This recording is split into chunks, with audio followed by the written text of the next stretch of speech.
So you bought your house a year ago, or 5 years ago, or 50, and now it's time to sell. And before you sell your house, you normally want to know like what your property's worth, a ballpark figure on what you might get for it, right?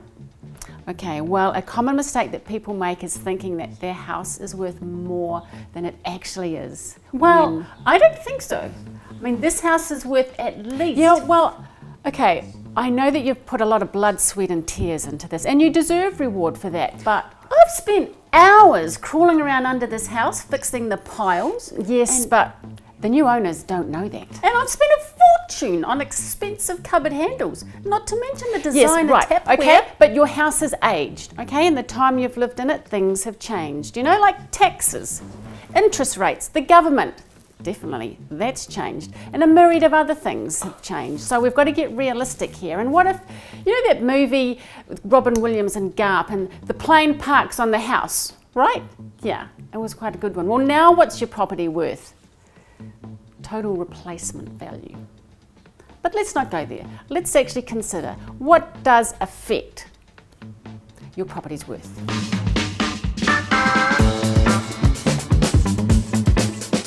Location! It's all about desirability. Is your house next to a dumpster, a factory, a backyard, a like train station, or elevated, or by the sea, or you get the picture. The look of the street, like attracts like. The size of your land. Obviously, the larger the land, the more the property is worth. And the type of land? Since the earthquakes, we have TC ratings 1, 2 and 3. It's a technical category. It's a rating as to how well the land is likely to react in future earthquakes. Your grounds. Now, would you get your cars off the lawn and create some beauty here? All right, Mother Nature will thank you for it. Now, how well maintained is your property? Do you have a leaky home? Well, rule of thumb is that between 1990 and 2003, there were some leaky homes produced.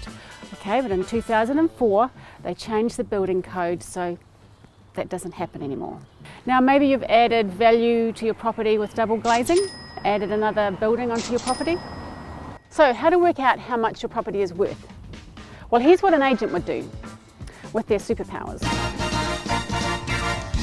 They gather information on your property, when it was built, how many bedrooms you've got, the type of property it is, how large the land is, and they look around where you live for properties of similar ilk, similar size, similar bedrooms, and they compare those houses with yours. So it's like comparing apples with apples.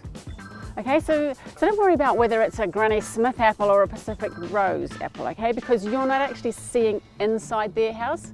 We average out the price, the sale price of those similar properties, and we come up with the selling range. So that's the comparative market analysis, or the CMA, and it's an educated guess. Helps us set our expectations as to where to pitch your house in the market. We also look at the other properties for sale in your area to suss out which are the other properties in potential competition to yours. This can affect our marketing. Here's what the city authorities do. They set up an electronic analysis to set the value of your home every 3 years to see what rates to charge you. This is the rateable value, or the RV, and is often used as a gauge to establish the value on your home, which is quite different from a registered valuation, which is a physical inspection of your property, all things considered.